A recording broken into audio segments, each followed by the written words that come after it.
इस कार्यक्रम के पुण्यार्चक हैं जयंती परिवार अलवर राजस्थान।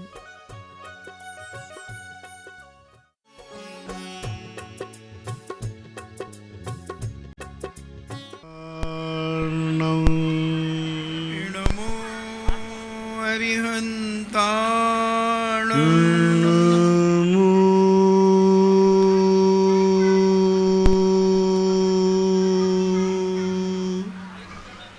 सिद्धार्णं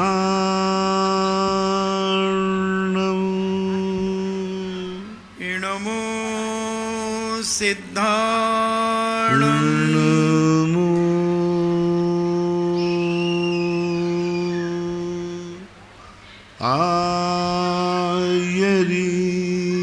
आयर्याणं नमो आयर्याणं नमो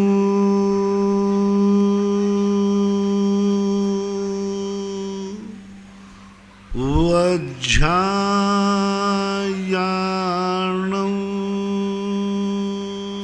नमो उवज्झायाणं नमो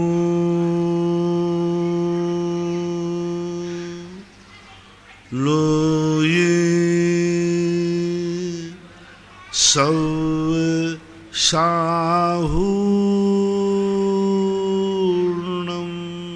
नमो लोये सब्बे साहूणं पंच परमेष्टि भगवान की आचार्य श्री गुरुवर कुंद कुंद महाराज की जय। आचार्य श्री गुरुवर विद्यासागर महाराज की जय। परम पूजनीय निर्यापक श्रवण मुनि श्री सुधा सागर जी महाराज की जय। चुल्लक श्री गंभीर सागर जी महाराज की जय। सभी श्रोतागण एवं जिज्ञासु पूज्य श्री को अपने अपने स्थान से नमोस्तु करें। अरविंद जैन जबलपुर से पूछते हैं, महाराज जी हमारे घरों में कांच की पीतल आदि की कुछ मूर्तियां जैसे रखी रहती हैं तो क्या वो दुष्प्रभाव डालती हैं? कोई भी आराध्य पुरुष की मूर्ति घरों में नहीं होना चाहिए, क्योंकि उसका जो आकृति है वह एक अति पूजनीय अति श्रद्धेय रूप से होने से मूर्ति का रूप नहीं होना। चित्र आदि छाया के रूप में आते हैं, मूर्ति एक तद्रूप में आती है, इसलिए मूर्तियां नहीं रखना चाहिए। नीलम जैन दिल्ली से पूछती हैं, नमोस्तु महाराज जी, हमने श्री भक्तांबर जी के मंगल पाठ में आमा से हमें एक चांदी का सिक्का और नंद्यावत मिला था, तो उसे हम कहाँ स्थापित करें? बहुत बार बता चुका, अपने पूजा गृह में, अपने तिजोरी के स्थान पर, जहाँ भी आपको उचित लगे, या कोई अपने शोरूम में आले आदि में पैक करके रख सकते हैं। श्रीमती लता जैन गुना से पूछती हैं, नमोस्तु महाराज जी, तीर्थंकर बालक जन्म से महान पुण्यशाली होते हैं, फिर उन्हें मुनिराज आदि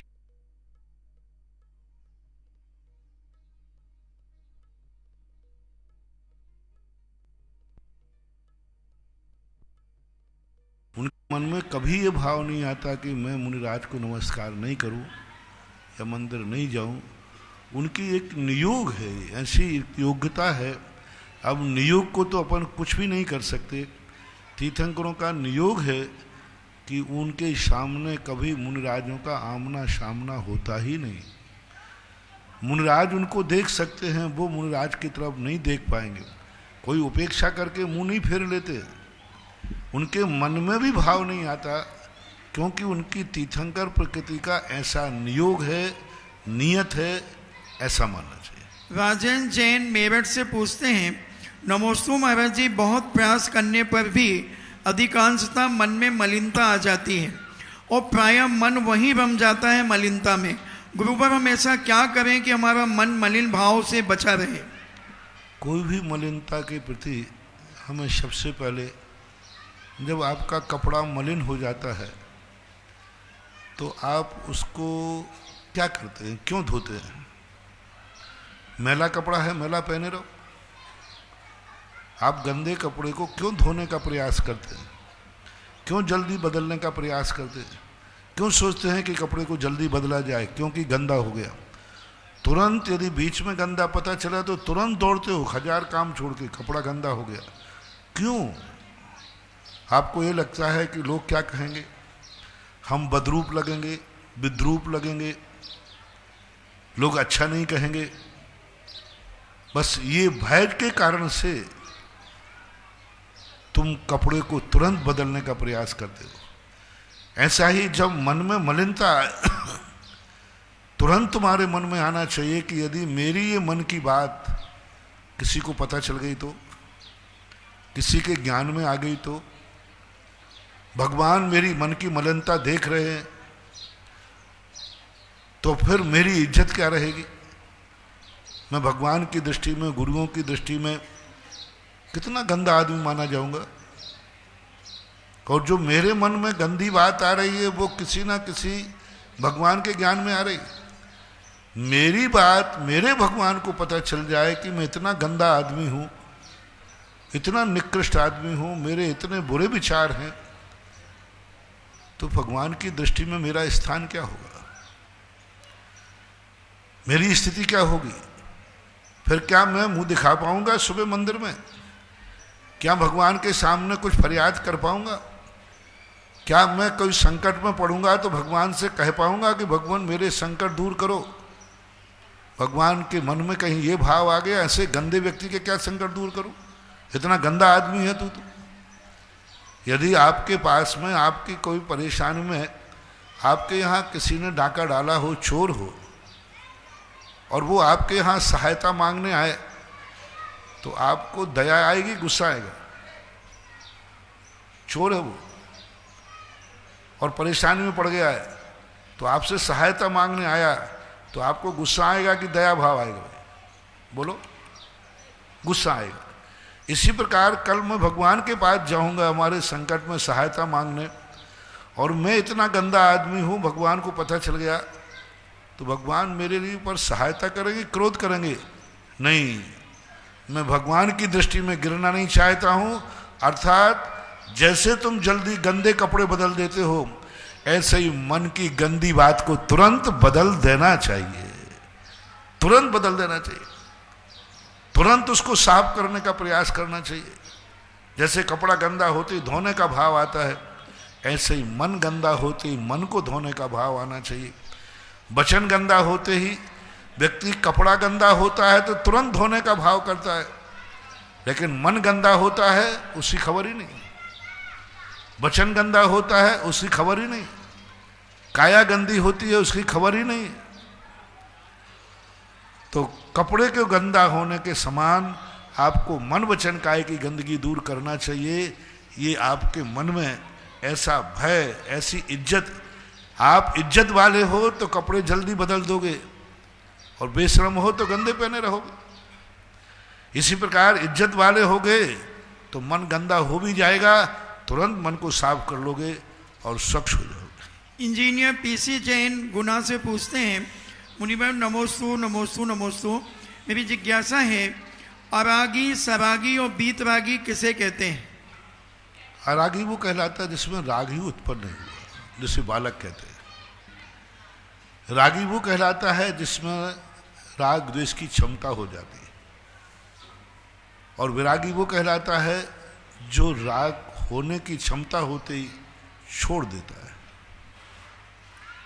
अखिल भारतीय महिला महासभा बड़ा गांव धसान से पूछते हैं, नमोस्तु महाराज जी, जैसे भगवान महावीर स्वामी की जन्म जयंती पर लोग बहुत सारे शुभ कार्य करते हैं, उसी प्रकार क्या आदिनाथ भगवान की जन्म जयंती आदि पर विवाह आदि कार्य कर सकते हैं? करना नहीं, विवाह आदि के संबंध में हम नहीं कह सकते। महावीर जयंती का एक जो तिथि है चैत सुदी 13 को मान लेते हैं, लेकिन अब इस संबंध में हम उसको शाश्वत शुभ मुहूर्त घोषित करें, ऐसा ना तो कोई ज्योतिष गवाह देता है और कह नहीं सकता, क्योंकि कभी कभी इन कल्याणकों के दिन भी नक्षत्रों के अशुभ योग पड़ जाते हैं। अशुभ नक्षत्र, क्योंकि तिथि एक पड़ गई लेकिन नक्षत्र वही पड़े, कोई नियम नहीं। जिस नक्षत्र में भगवान महावीर स्वामी का जन्म हुआ था, जिस नक्षत्र में ऋषभ देव का जन्म हुआ था, उसी नक्षत्र में हर साल ऋषभ देव की जयंती पड़े, ऐसा कोई नियम नहीं है। तिथि मात्र मिल जाती है, नक्षत्र विपरीत पड़ने से योग कई बार गलत हो जाते हैं, इसलिए योग अलग चीज से अलग रूप में शोधना चाहिए। आशा जैन कोटा से पूछती हैं, नमोस्तु महाराज जी, हम भगवान पारसनाथ भक्तांबर विधान का जाप घर में कर सकते हैं क्या? भक्तांबर का जाप मतलब सामान्य रूप से जाप कर सकते हैं, कोई बात नहीं। नरेंद्र कुमार जैन नगीना हरियाणा से पूछते हैं, नमोस्तु महाराज जी, आपने लॉकडाउन के समय कहा था कि सभी परिवार में श्री भक्तांबर जी का पाठ हो तो बहुत अच्छा है। हम उसे प्रतिदिन जब से ही कर रहे हैं और आपका निर्देश चाहते हैं, क्या उसे हम 48 बार भी कर सकते हैं कि भक्तांबर का पाठ? मंदिर में करिए, सामूहिक करिए, मैं बहुत बार कह चुका हूं। महेंद्र जैन पत्रकार इंदौर से पूछते हैं, नमोस्तु महाराज जी, नींबू मिर्ची का उपयोग प्रायः खाने में काम में आता है, मगर कुछ लोग अपनी दुकान आदि घरों में उन्हें ऑफिस में लटका करके रखते हैं, तो क्या यह आगम सम्मत है या मिथ्यात के अंतर्गत आता है? आगम सम्मत नहीं है, शास्त्रीय नहीं है, ये तंत्र विद्या में आता है। साइकोलॉजी इफेक्ट, साइकोलॉजिकल कुछ चीज़ें ऐसी होती हैं जो व्यक्ति साइकोलॉजिकल इफेक्ट से इतना प्रभावित हो जाता है कि उसका मन बिगड़ जाता है, तो उसको उसी प्रकार की साइकोलॉजी के माध्यम से नकार दिया जाता है। न ये कोई धार्मिक परंपरा है और न शास्त्रीय कोई परंपरा है। राजीव जैन शिवावती अमर पाटन से पूछते हैं, मेरे आराध्य पूज्य गुरुवर सत्सत नमन, जब जीव माँ के गर्भ में आता है तो उसके आत्मा के परमाणु फिक्स रहते हैं या शरीर जैसे जैसे बढ़ता जाता है तो परमाणु भी बढ़ते जाते हैं? परमाणु नहीं बढ़ते, परमाणु तो बढ़ते हैं। आत्मा के प्रदेश जैसे जैसे शरीर वृद्धि को प्राप्त होता है क्योंकि जीव के अंदर संकोच और विस्तार करने की शक्ति होती है। अनुगुरु देह पमाणो संहारप संपदो छेदा असमहादो बड़ी असंग निश्चय नय दो असंख्य देशोबा, ऐसी कुछ एक गाथा द्रव्य संग्रह के अंतर्गत आई है कि असंख्यात लोग प्रमाण जीव के प्रदेश होते हैं निश्चय नय से, लेकिन देह के अनुसार उसमें घटा बड़ी संकोच विस्तार चलता रहता है, इसलिए ऐसा मानना चाहिए। श्रीमती मीना जैन भोपाल से पूछती हैं, नमोस्तु महाराज जी, सदगुरु कौन से पुण्य के उदय से मिलते हैं? सदगुरु कौन से पुण्य के उदय से मिलते हैं?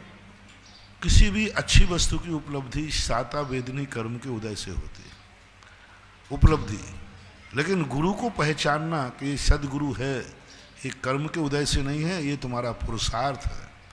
कर्म के क्षय उपशम से क्षय से होता है।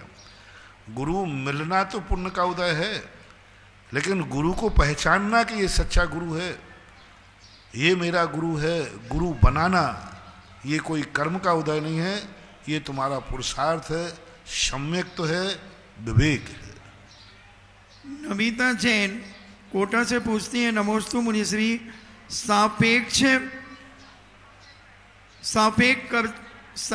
सर्वथा सम्यक ही होता है या निरपेक्ष कथन सदैव मिथ्या ही होता है? क्या सापेक्ष सदा सम्यक ही होता है और निरपेक्ष क्या सदा मिथ्याति होता है? सापेक्ष कथन तो सदा सम्यक ही होता है, लेकिन सापेक्ष जो है व्यवहार की अपेक्षा सम्यक होता है।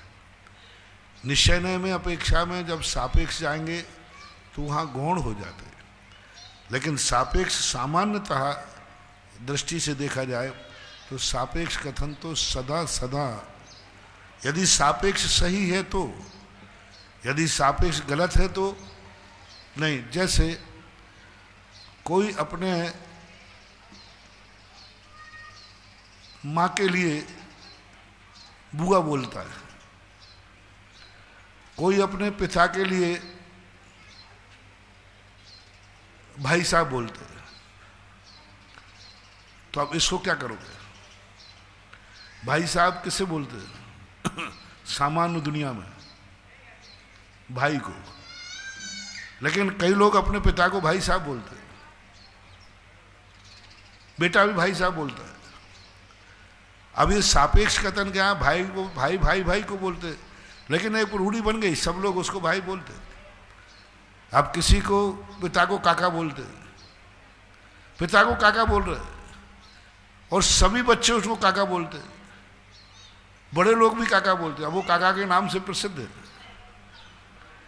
तो अब ये सापेक्षता जब रूढ़ी का रूप ले लेती है, तब रूढ़ी के अनुसार वह सत्य हो, वो काका है नहीं, पिता है, लेकिन बेटा उसको काका बोलते। वो भाई साहब है नहीं, पिता हैं, लेकिन उनको भाई साहब बोलते। तो ऐसी स्थिति में कभी रूढ़िगत सत्य जो होता है वह सापेक्ष सत्य न होकर के रूढ़िगत सत्य होता है, इस अपेक्षा से। डॉक्टर अंकित जैन पुरवाल सारंगपुर से पूछते हैं, नमोस्तु महाराज जी, ब्रह्म किसे कहते हैं और अब्रह्म को पाप क्यों कहा? ब्रह्म का अर्थ इतना ही है कि अपने स्वभाव में स्थित रहना, अपने सुख को अपने सुख के कारण से दूसरे व्यक्ति की अपेक्षा करना, दूसरे व्यक्ति को अपेक्षित करना अब ब्रह्म कहलाता है। इसलिए अब ब्रह्म के अनेक रूप बन के आए। लोक व्यवहार में अब ब्रह्मचर्य को अब ब्रह्म बोलते हैं, ब्रह्मचर्य को ब्रह्मचर्य बोलते हैं। ब्रह्म का अर्थ होता है उस इतने कि अपने स्वरूप में स्थित रहना, और अब्रह्म का अर्थ पर से सुख की अपेक्षा करना, वो अब्रह्म कहलाता है। अभय जैन भोपाल, नमोस्तु महाराज जी, मैं श्री सम्मेद शिखर जी की वंदना करते समय ऐसा कुछ परेशानी आ गई कि मैंने जल मंदिर के पास में लघु शंका कर ली, वहाँ व्यवस्था बनी थी, और जब से मन बड़ा बेचैन हो रहा है, उसके समाधान दीजिए, क्योंकि ये गलती तो हो गई। ऐसा कोई उस कारण से नहीं हो रहा है, सावधानी ही रखो, बस इतनी काफी। देशनोदय 30 क्षेत्र पर चौलेश्वर पर विराजमान जिज्ञासा समाधान प्रतिपादक निर्यापक शमन मुनि पुंगाव श्री सुधासागर जी महाराज के चरणों में जिनवाणी व सुधा कलश के दर्शकों द्वारा बारंबार नमोस्तु नमोस्तु नमोस्तु। प्रथम जिज्ञासा के लिए श्री महावीर जी सेठी भीलवाड़ा और उनके पश्चात श्री कुमारी शिवानी जैन इंदौर तैयार हैं। गुरुवर के चरणों में नमोस्तु नमोस्तु नमोस्तु। गुरुवर जिज्ञासा है, अपन जो शांति धारा के वक्त जो ओम की ध्वनि करते हैं, शांति धारा के वक्त ओम की ध्वनि करते हैं ना, ओम की ध्वनि करते हैं, तो पहली ध्वनि में तो यह है कि भाई श्री जी के मुख से अपनी तरफ ओम आना चाहिए, और उसका मुख या तो उत्तर की तरफ होना चाहिए या पूर्व की तरफ होना चाहिए। दूसरा सर पे विराजमान करना चाहिए, और तीसरा नाभि पर विराजमान होता है, और चौथा परिजन के आयुर्गार्थ होता है, और पांचवा विश्व के लिए होता है। मेरी जिज्ञासा ये है कि दूसरा ओम जो आता है सिर पर, वो यूँ खड़ा रहता है या यूँ सोता हुआ रहता है? खड़ा। ओम जब भी होता है, जब अपन ओम को धारण करते हैं, तो ओम की जो आकृति बनती है, वह ओम की आकृति भगवान के मुख से सीधी यूँ निकलती है, यूँ, और आकर के उसको सीधा धारण करना चाहिए, जिस ढंग से हम उसको स्थापित करना चाहते हैं। जैसे मान लीजिए हम अभी पूर्वाभिमुख बैठे हुए हैं, तो ओम का मुख उत्तरामुखी आना चाहिए, और ओम का ओम जो सीधा आएगा, और यहाँ आकर के वह ओम हमारे पास ऐसा सीधा हो जाएगा, क्योंकि हमें उसको सीधा उतारना है। तो जिस आकार में हम उतारेंगे उसी आकार में वह उतरना चाहिए। यानी जैसे मान लीजिए हमने ओम को लिया, और ओम लेकर के हमें नाभि बनाना, और यूँ बनाएंगे हम उसकी यूँ गुंडी, तो यूँ जाकर जाएगी। यानी ओम का मुख पूरब या उत्तर मुख होना चाहिए। यदि हम ये दिशा पूरब मुख करके बैठे हैं तो उत्तर, और उत्तर मुख करके हैं तो पूरब। अब यदि मान लो हम दक्षिण और मंदिर आदि में दक्षिण और पश्चिम मुख करके बैठे हैं, तो यदि दक्षिण मुख करके बैठे हैं तो पूरब, और पश्चिम मुख करके बैठे हैं तो उत्तर।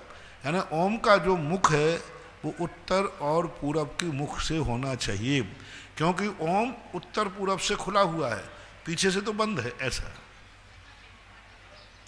श्री कुमारी शिवानी जैन इंदौर और इनके पश्चात शिखर चंद जी जैन दामनोद तैयार है। नमोस्तु महाराज श्री, नमोस्तु महाराज श्री। गुरुदेव, मेरा प्रश्न है, जब लड़की अपनी भाभी से ये एक्सपेक्टेशंस रखती है कि उसके माँ बाप का वो अच्छे से ध्यान रखे, लेकिन जब वो दूसरे घर शादी कर कर जाती है तो उसके विचारों में परिवर्तन कैसे आ जाता है? नमोस्तु गुरुदेव।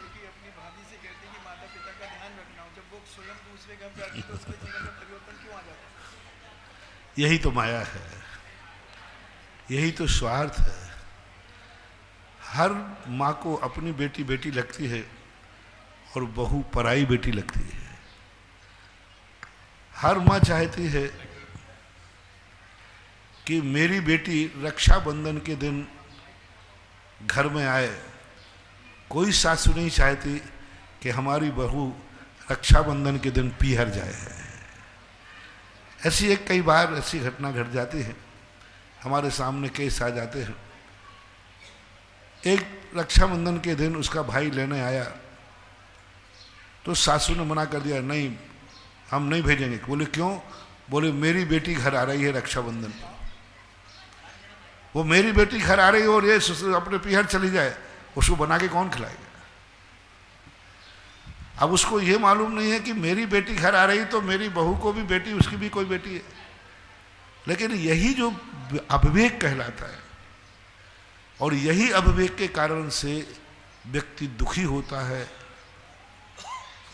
खाने के दांत अलग हैं और दिखाने के अलग होते हैं, यही स्थिति बन जाती है। ये कमजोरी है, गलत है, पक्षपात है। इसका जैसा जो व्यक्ति करता है कल उसको भी ऐसा भोगना पड़ता है।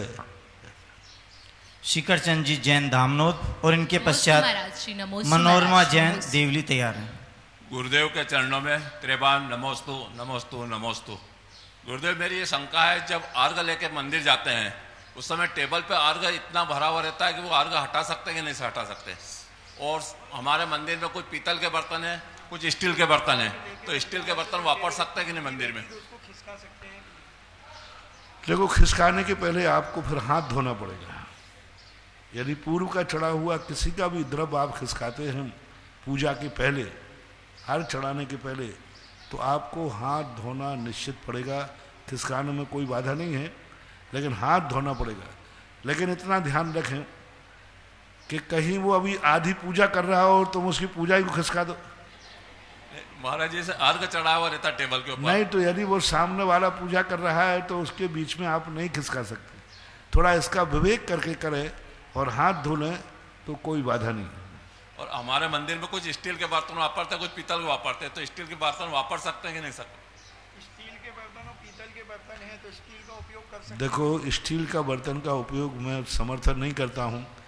स्टील लोहे का बर्तन है, पेवर लोहा है, और लोहा धातु ठीक नहीं मानी जाती धार्मिक कार्यक्रम। नेता को काला झंडा दिखाना और देव साध गुरु को स्टील दिखाना दोनों बराबर है। इसलिए धातु के बर्तन होना चाहिए। धातुओं में अच्छी धातु मानी जाती, सोना, चांदी, पीतल, तांबा, कांसा, ये ठीक है। लोहा नहीं होना चाहिए। मनोरमा जैन, गुरुदेव। श्रीमती मनोरमा जी जैन देवली और इनके पश्चात शांतिलाल जी जैन आमली तैयार हैं। नमोस्तु गुरुदेव, नमोस्तु गुरुदेव, नमोस्तु गुरुदेव। गुरुवर, मेरी जिज्ञासा है कि पाठ तो बहुत सारे हैं, लेकिन नित्य नियम कौन से पाठ करने चाहिए? पाठ बहुत सारे हैं, नित्य नियम कौन से पाठ करने चाहिए? तुम्हारा जिसमें मन लग जाए। सबके पसंद अपने अपने होते हैं। पाठ, सभी पाठों में भक्ति का स्रोत होता है। वीतरागता के वर्णन जिस पाठों में हो वो है। और कुछ पाठ ऐसे होते जो सर्वमान्य होते हैं, जैसे भक्तांबर पाठ है, जगत व्यापी है, सर्वमान्य है। मुनियों से लेकर के गृहस्थों तक, दक्षिण से लेकर उत्तर तक, पूरब से लेकर पश्चिम में पूरा भारत सर्वमान्य रूप से भक्तांबर की शक्तियों से परिचित है और सैकड़ों सालों से। अब उसके लिए कोई परखने की जरूरत नहीं है, पूछने की जरूरत नहीं है। जनपद सत्य कुछ चीजें ऐसी हो जाती हैं जो जगत व्यापी हो जाती है। अब नमोकार मंत्र के लिए पूछने की जरूरत नहीं कि श्रेष्ठ मंत्र कौन सा है, क्योंकि तीनों लोकों में कौन सा मंत्र ऐसा है जो सभी लोग एक समान श्रद्धा से देखते हैं? कौन सा मंत्र है? नमोकार मंत्र, बचपन से देखा। तो ऐसे कुछ स्रोत होते हैं जो जगत व्यापी सर्वमान्य होते हैं, उनको पाठ की मुख्यता देना चाहिए, उनका मुख्य रूप होना चाहिए, उनको प्राथमिकता देना चाहिए। फिर बाद में आपकी रुचि के ऊपर है, आपको फिर जो रुचि अच्छी लगे वो करिए। शांतिलाल जी जैन आमली, उनके पश्चात कुमारी चंचल जैन शिवपुरी तैयार। गुरुदेव के चरणों में नमोस्तु नमोस्तु नमोस्तु। हे गुरुदेव, मेरी जिज्ञासा यह है, जैसे अभी स्रोत के संबंध में कहा ना, भोजन में ऐसी कौन सी चीज है जो सबको पसंद है? एक चीज बताओ। गुलाब जामुन। नहीं, एक चीज भोजन की, मिठाई नहीं पूछा मुझे। गुलाब जामुन किसने कहा सबको पसंद है? चपाती।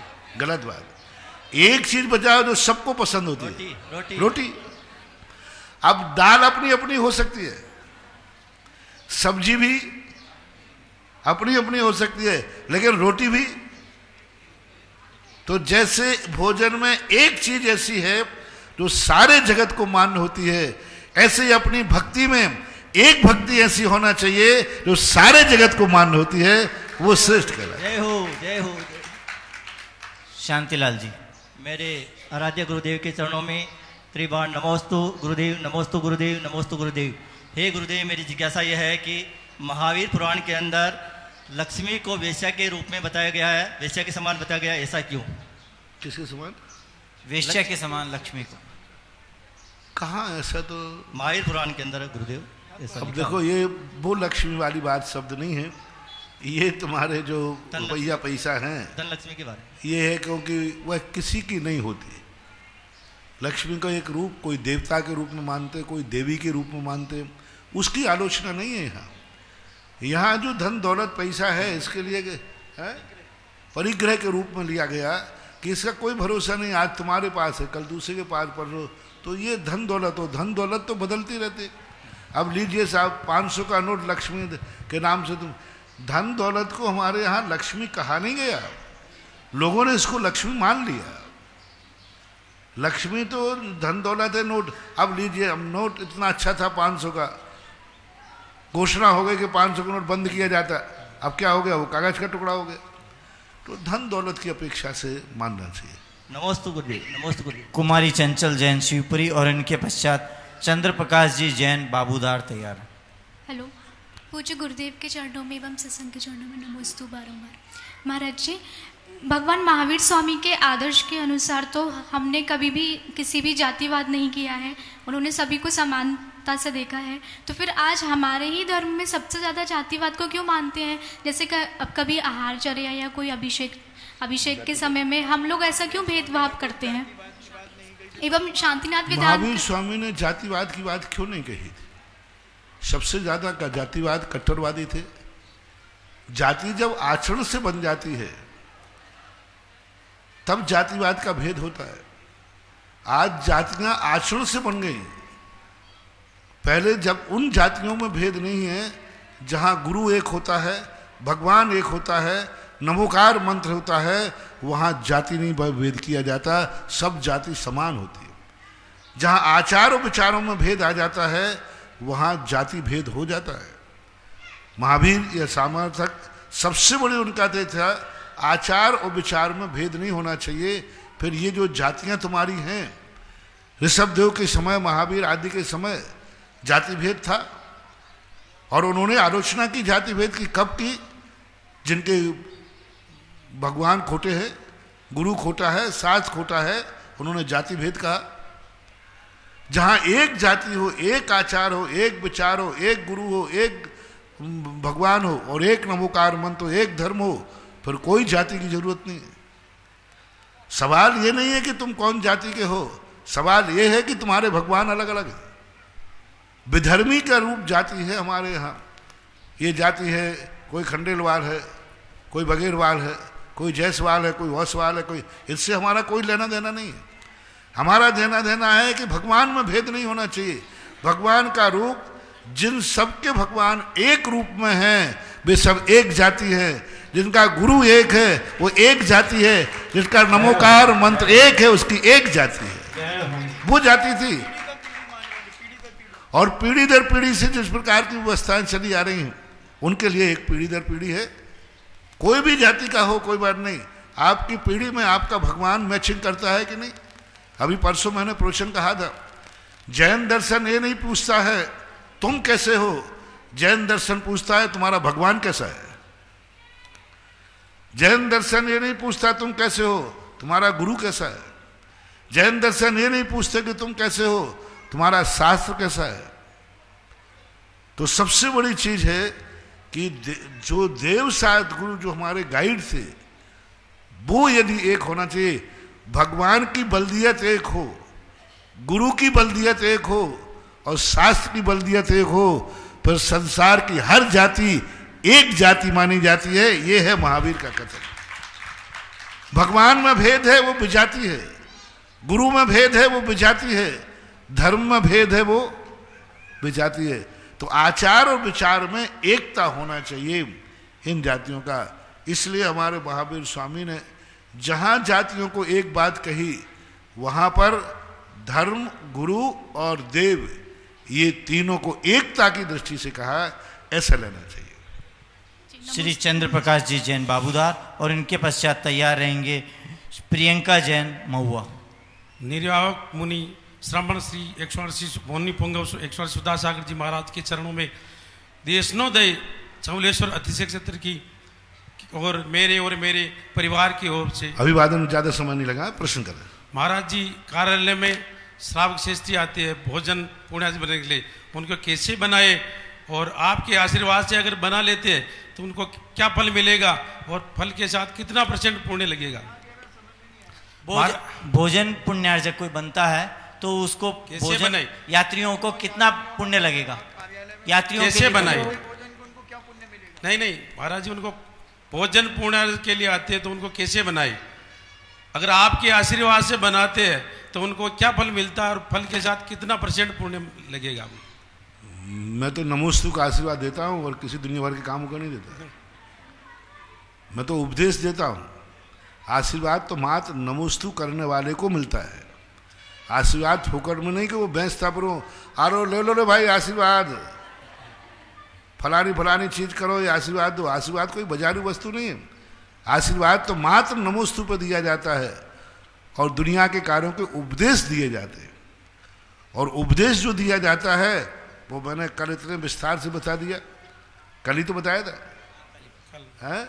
कल इतना बढ़िया विस्तार से बता दिया कि धार्मिक स्थानों पर जाते समय अपने अतिथि को ऐसे ही मानना चाहिए जैसे घर में ब्याई जी का स्थान होता है।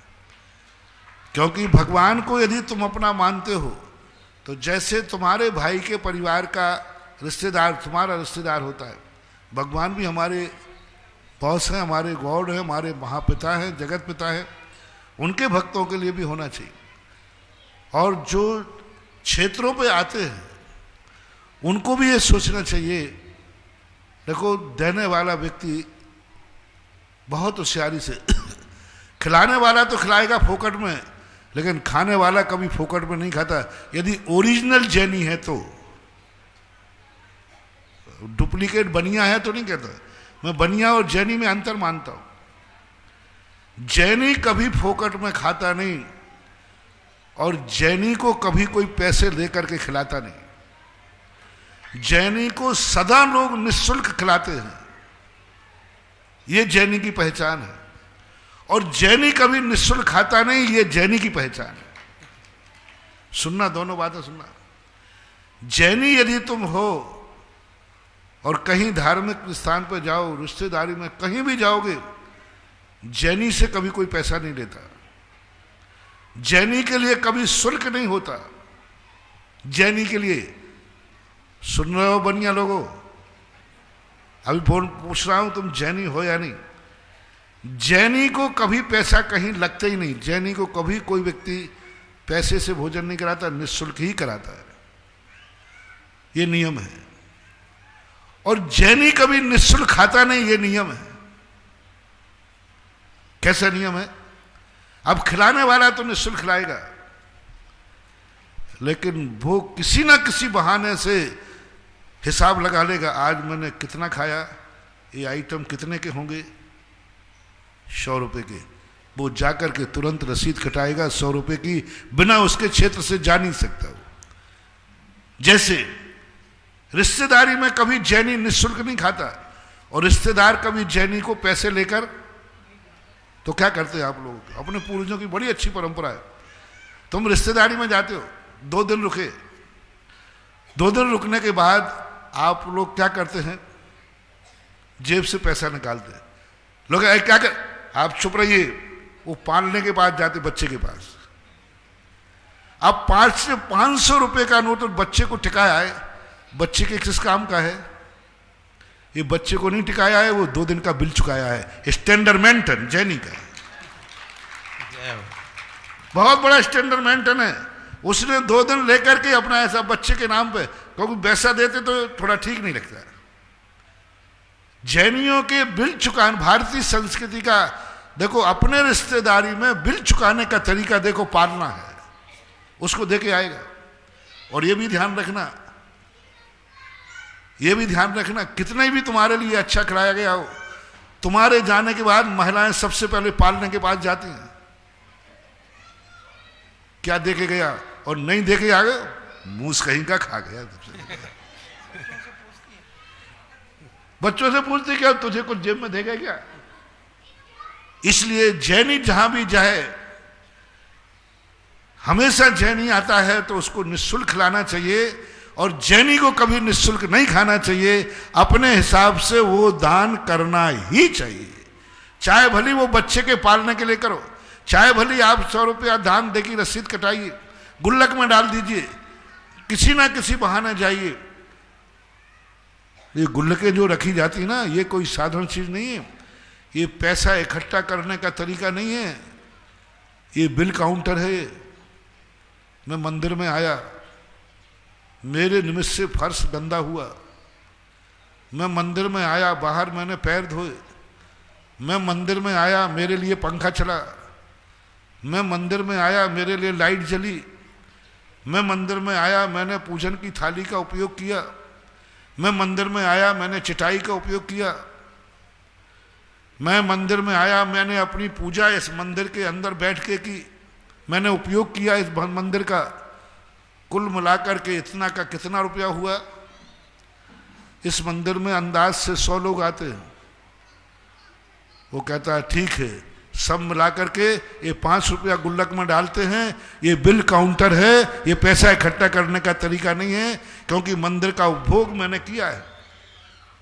इतना बड़ा मंदिर यदि मैं अपने लिए पूजा करने के लिए लेता तो कितना रुपया लगता? मैंने पूजन की थाली ली, चटाई ली, सब कुछ लिया, लाइट ली, पंखा का मेरे लिए उपयोग हुआ, अब ये बिल कौन देगा?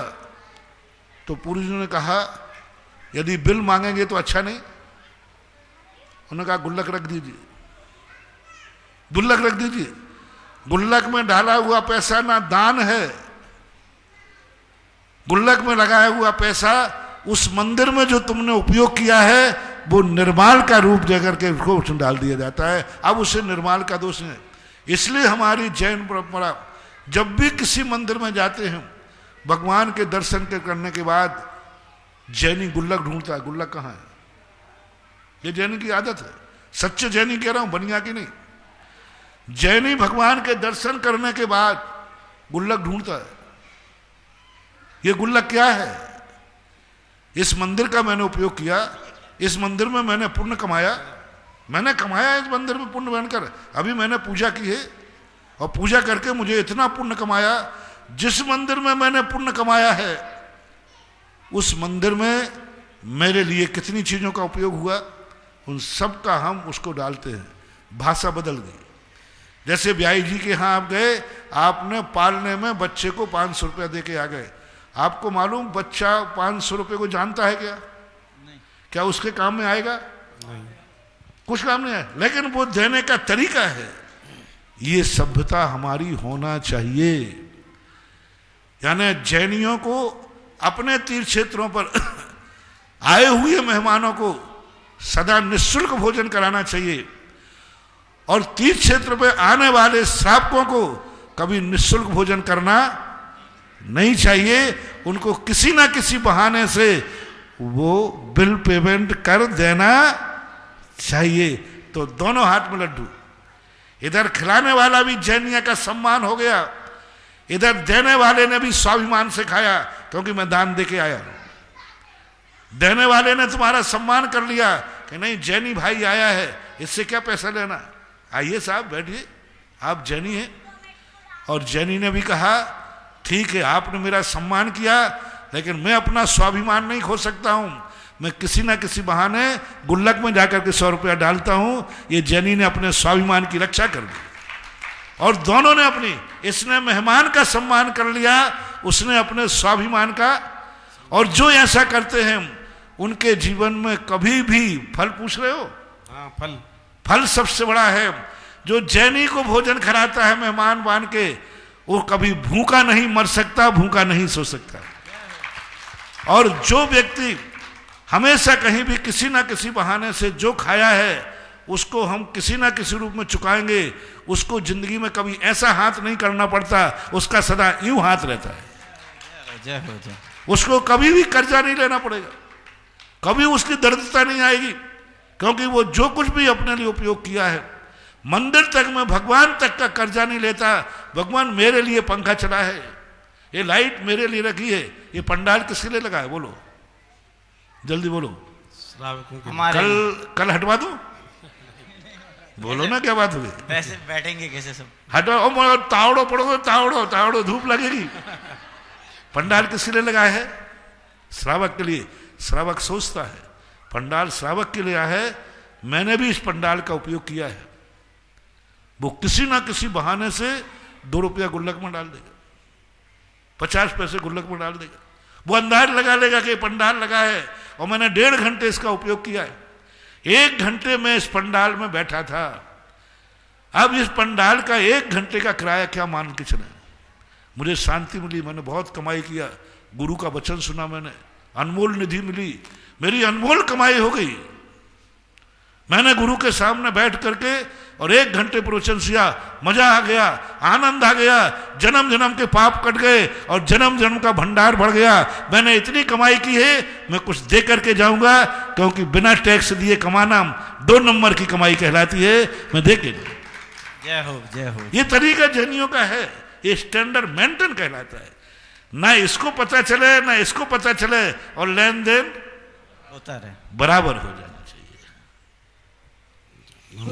देशनोदय तीर्थ क्षेत्र पर जो भी भगवान और गुरु के भक्त बनकर आएंगे, उनका जो वो दिन भर में धर्म ध्यान करेंगे, उसका पुण्यार्जन, पुण्य का छठा भाग यदि किसी को कमाना हो तो गुरुदेव ने उसके लिए पुण्य कमाने के लिए एक योजना जो प्रारंभ करी है कमेटी ने गुरुजी के आशीर्वाद से 51,000 रुपए में एक समय का पुण्यार्जन। मेरे आशीर्वाद से नहीं है, नहीं आपके, हाँ नहीं गलत, मैंने पहले कह दिया, आपके हर चीज का आशीर्वाद नहीं है, उपदेश है महाराज। पूज्य सुधा सागर आप जी भगवान के लिए कुछ बोलिए तो आशीर्वाद दूंगा, इनके लिए रोटियों के लिए मैं आशीर्वाद दूं? मिच्छा में तो मर्यादित बोले। गुरुदेव के उपदेश से और कमेटी के ने ये राशि निश्चित करी है, 51,000 रुपये एक समय का पुण्यार्जन कर सकते हैं। आपका नाम जिज्ञासा समाधान में पूरे परिवार का नाम बोला जाएगा और आपका पूरे परिवार का नाम का फ्लैक्स भी भोजनशाला में लगाया जाएगा। और अगली जिज्ञासा श्री प्रियंका जैन महुआ और पुनीत जैन शिवपुरी तैयार हैं। गुरुदेव के चरणों में नमोस्तु नमोस्तु नमोस्तु। गुरुदेव, हमारे सभी शास्त्रों में पुराणों में भगवान श्री राम का और हनुमान जी का उल्लेख आया है, आपके प्रवचनों में भी बहुत बार सुना है, तो फिर हम उन्हें कुदेव और मिथ्या, उनके मंदिर में जाने वाले को मिथ्या दृष्टि क्यों मानते? नहीं मानते, कोई नहीं मानता। उनके स्वरूप को अंतर है। रामचंद्र जी एक महान शक्ति हुए, लेकिन वीतराग अवस्था में। हमारे यहाँ तो महावीर को भी मानने वाला मिथ्या दृष्टि है। यदि कोई व्यक्ति महावीर को सराग अवस्था में मानता है, ग्रस्त अवस्था में भगवान मानता है, तो वो भी मिथ्या दृष्टि है। यदि भगवान महावीर वस्त्रों में हैं और गृहस्थ अवस्था में हैं और तुम कहो कि यही मेरे भगवान हैं, ये मेरे गुरु हैं, यही अरहंत हैं, यही सिद्ध हैं, तो वो सम्यक दृष्टि में आएगा कि मिथ्या दृष्टि में? इसलिए हमारे यहाँ राम हनुमान के संबंध में कोई विकल्प नहीं है। राम हनुमान भगवान के रूप में है, लेकिन वीतरागता के रूप में।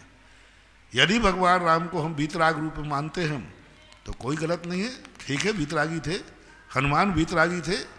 कहाँ से मिथ्या दृष्टि है राम हनुमान को मानने वाले? मांगी तुंगी से मोक्ष पधारे, लेकिन वीतराग अवस्था में। यही मुनिराज जब ग्रस्त अवस्था में रहते हैं, यदि इन्हीं मुनिराज को आप ग्रस्त अवस्था में मुनिराज मानोगे तो क्या करोगे? बोलो। कोई ग्रस्त है और मुनि बनने वाला है, लेकिन अभी ग्रस्त है, तो क्या उसको आप पूजा कर लोगे? यदि आप ग्रस्त अवस्था को वीतराग रूप मानते हैं, जैन दर्शन हमेशा नाम का व्यक्ति का विरोधी नहीं रहा। जिसने राग देश कामादिक जीते, सब जग जान लिया, सब जीवों को मोक्ष मार्ग का निष्प्रय हो उपदेश दिया। बुद्ध वीर जिन हरिहर ब्रह्मा, या उसको स्वाधीन कहो, भक्ति भाव से प्रेरित हो, यह चित्त उसी में। सबसे बड़ी क्या चीज है? जिसने राग देश अस्त्र वस्त्र शस्त्र, ये तीन चीजें जिसने त्याग दी हैं, वो चाहे राम हो, चाहे महावीर हो, और चाहे रावण भी क्यों ना हो। यदि रावण भी अस्त्र वस्त्र शस्त्र त्याग करके वीतरागी बन के आएगा तो सबसे पहला मेरा नमोस्तु है, और भावी नमोस्तु मैं करता हूं। जैन दर्शन के अनुसार रावण भावी तीर्थंकर है, तो भविष्यकालीन जब तीर्थंकरों को नमस्कार करता हूं तो रावण को नमस्कार होता है, लेकिन रावण की पर्याय को नहीं। रावण जीव जब तीर्थंकर बनेगा, इसलिए ऐसा बना। यहाँ देशनोदय तीर्थ क्षेत्र पर 11,000 रुपये की राशि से श्रीमती सविता जी राजीव पाटनी की शादी की सालगिरह के उपलक्ष्य में मंजू जी पाटनी की तरफ से जयपुर की तरफ से 11,000 रुपये शास्त्र निर्माण कार्य के लिए दिया गया है। पुनीत जैन शिवपुरी और इनके पश्चात रेणु पाटनी जयपुर तैयार है। प्रातः स्मरणीय गुरुवर एवं सत्संग चरणों में बारंबार नमोस्तु। महाराज श्री छेडाला में पढ़ते हैं, जे त्रिभुवन में जीव अनंत, सुख चाहें दुख ते भयवंत। इसका अर्थ ये होता है कि जीव, तीन लोक में जितने भी जीव हैं दुख से भयभीत हैं और सुख की चाह में हैं। मेरी जिज्ञासा ये है कि सिद्ध परमेष्टि भी तीन लोक में आते हैं, तो अगर आते हैं तो क्या वो भी दुख से भयभीत हैं और सुख की चाह में? नहीं, वो संसारी जीवों में नहीं गिनते। यहाँ तीन लोक का अर्थ है संसारी जीव। तो तीन लोक में जो जितने जीव हैं तो उनको तीन लोक में संसार से मुक्त माने जाते हैं। वे जल से भिन्न कमल माने जाते हैं। वो संसार में रह करके भी संसारी नहीं है। विशेषण देखो उनका क्या है, संसार में रह करके भी वो संसारी नहीं है, और वो लोक के अग्रभाग में, उनको यहाँ गिनती में नहीं लेना। ये संसारी प्राणियों की बात है।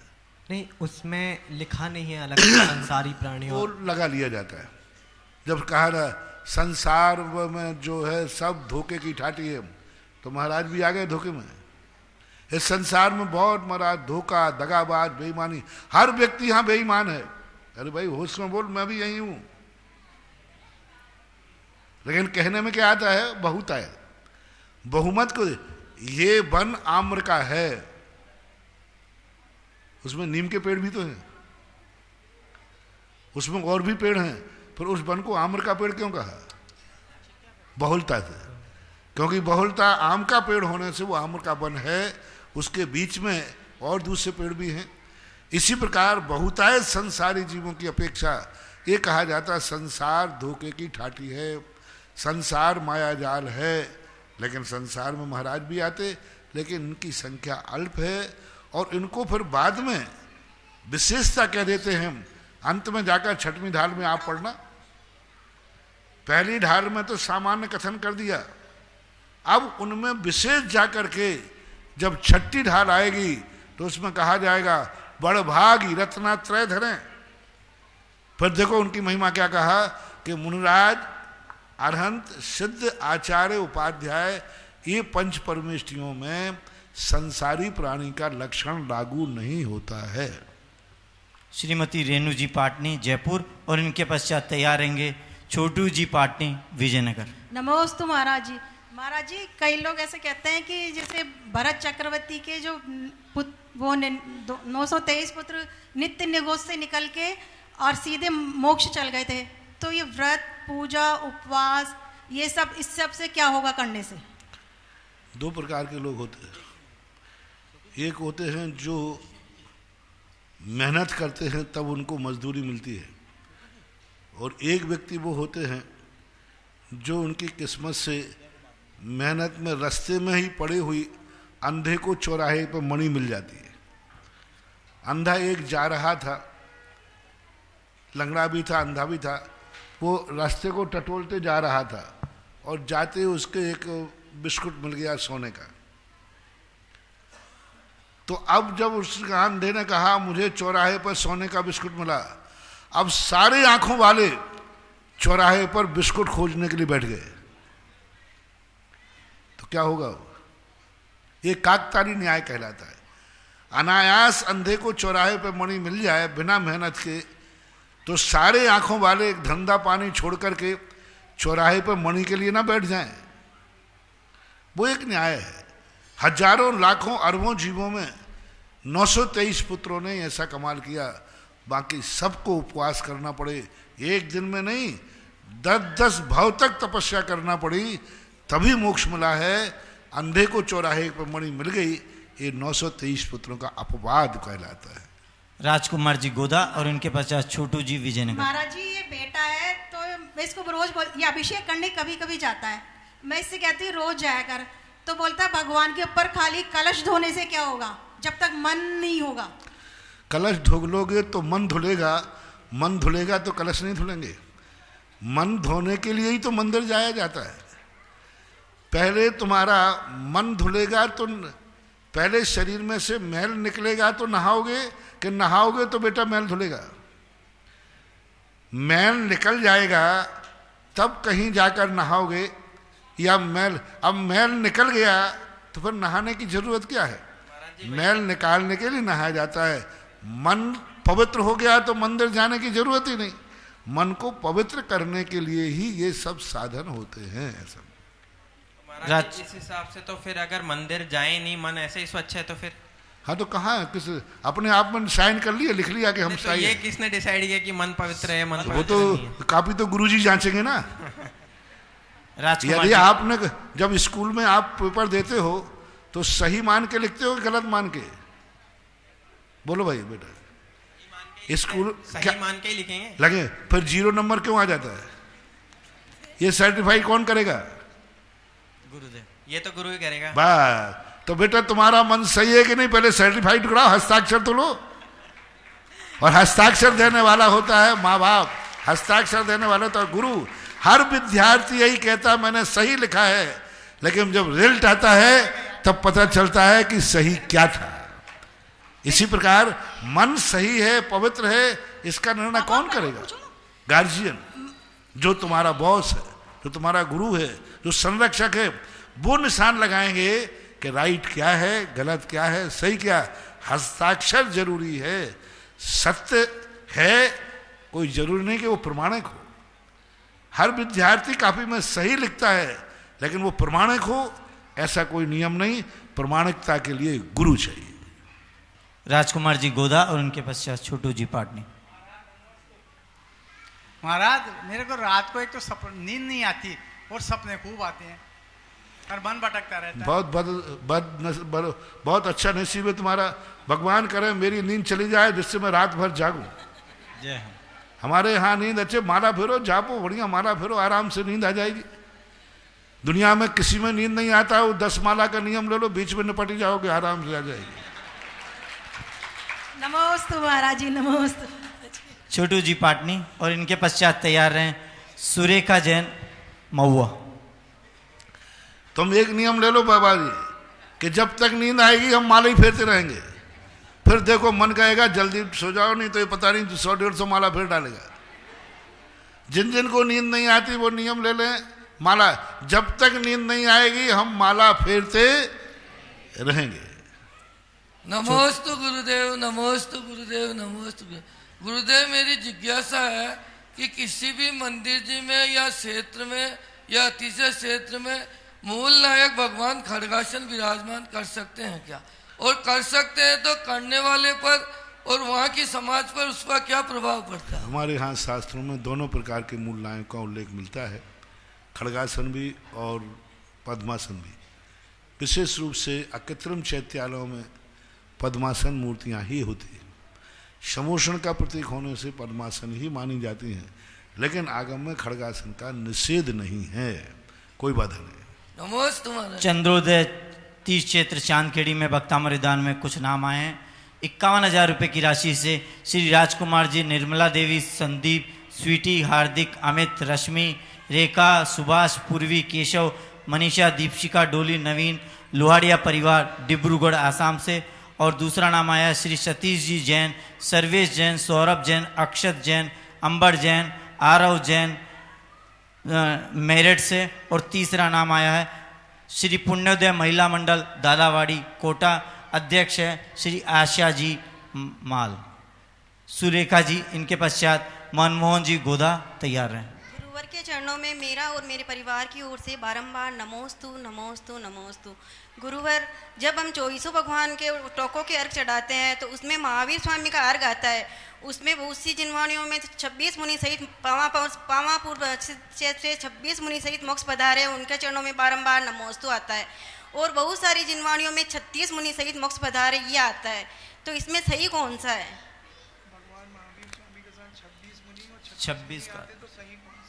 26 का। अब ऐसा कोई विशेष रूप से मतभेद हो सकते हैं, और अब उसमें 26-36 जो पूजा की पाठ में है हमारे देखने में नहीं आया। वैसे 26 मुनि ठीक है, लेकिन कहीं कोई मतांतर 36 हो गया हो, और ये प्रेस मिस्टेक भी हो सकती है।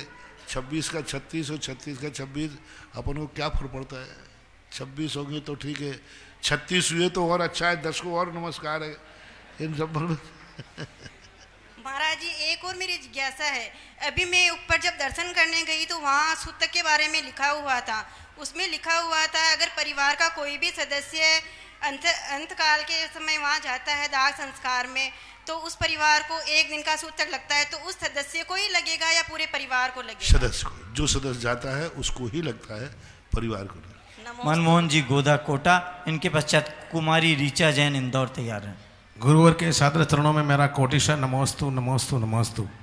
गुरुवर, अपन झरने के पास में जाते हैं तो पानी स्वतः ही मिल जाता है, फूलों के पास में जाते हैं तो खुशबू गुरुवर स्वतः ही मिल जाती है, सूर्य के पास में जाते हैं तो प्रकाश गुरुवर स्वतः ही मिल जाता है, हिमालय के पास में जाते हैं तो ठंडक या बर्फ हमेशा ही बिना मांगे ही मिल जाता है। लेकिन जब गुरुवर अपन 3 लोक के नाथ के शरणों में जाते हैं या आप जैसे गुरुवर के शरण में जाते हैं तो हमें मांगना पड़ता है, ऐसा क्यों?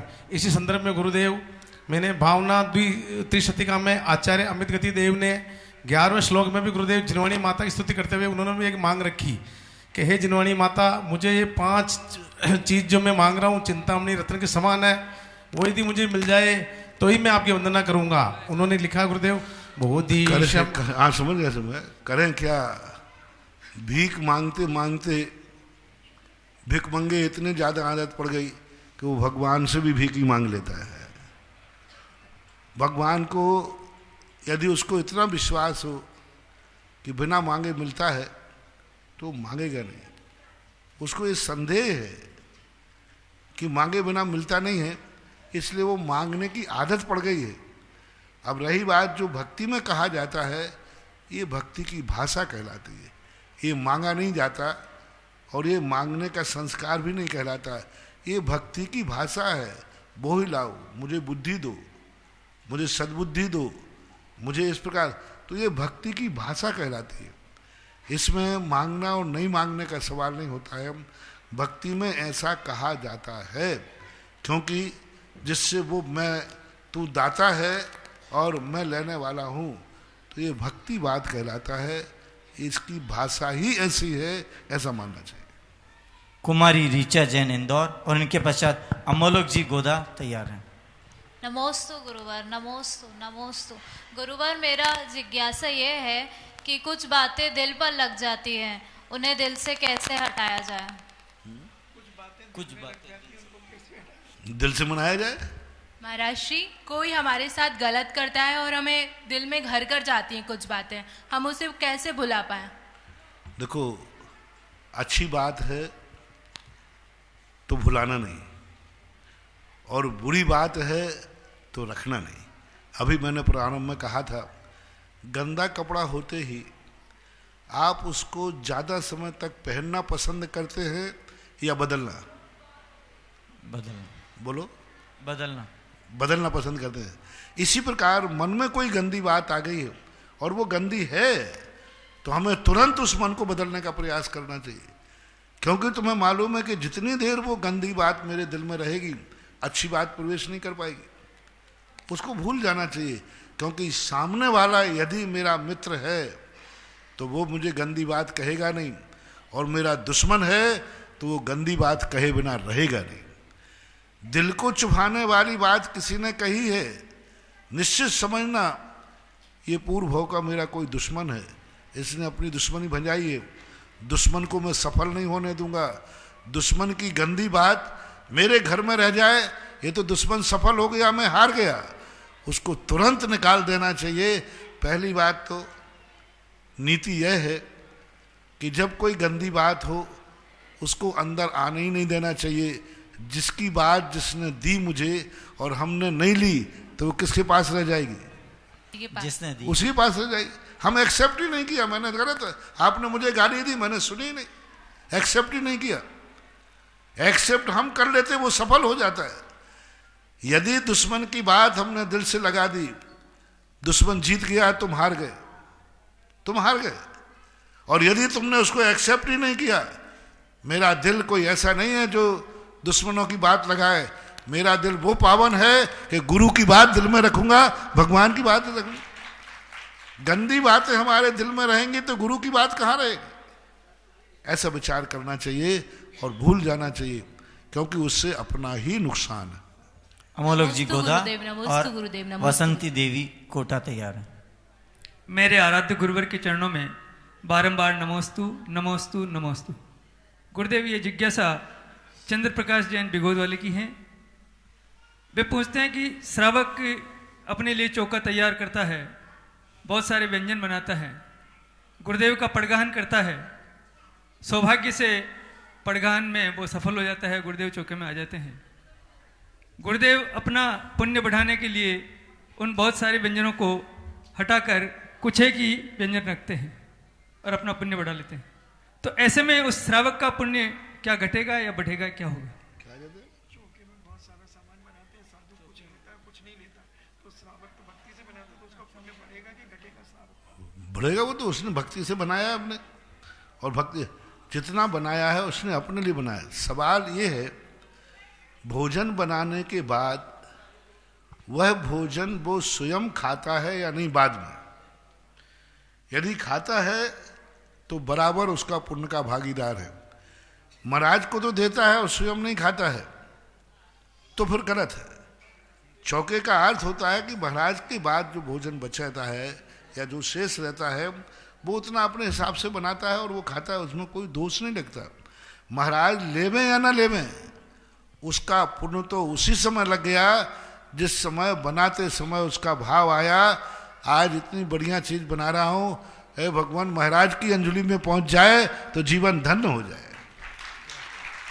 बस ये भाव उसका यदि आ गया तो उसका पुण्य खाते लग गया। महाराज लेवें अथवा न लेवें, उसको बाद में वो स्वयं ग्रहण करेगा ही करेगा, कोई दोष नहीं, अच्छा है, पुण्य है। अंतिम जिज्ञासा श्रीमती वसंती देवी कोटा।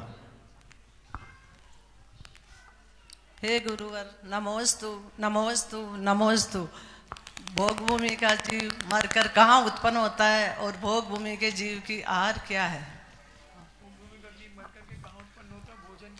भोग भूमि के जीवों का जो मरण है, मर कर के स्वर्ग ही जाते हैं। मिथ्या दृष्टि भवनत्रकों में जन्म लेते हैं, सम्यक दृष्टि प्रथम और द्वितीय स्वर्ग में जन्म लेते हैं। इससे ऊपर उनकी गति नहीं होती। और उनका जो आहार होता है वो कल्प वृक्षों से सभी प्रकार का आहार होता है। खाद्य पदार्थ हैं, व्यंजनों के नाम हैं, सूप हैं, फल हैं। जैसे अपन लोगों का आहार है ऐसे उनका आहार है। बस इतना है कि उनको बनाना नहीं पड़ता, सब कल्प वृक्ष से मिलता है।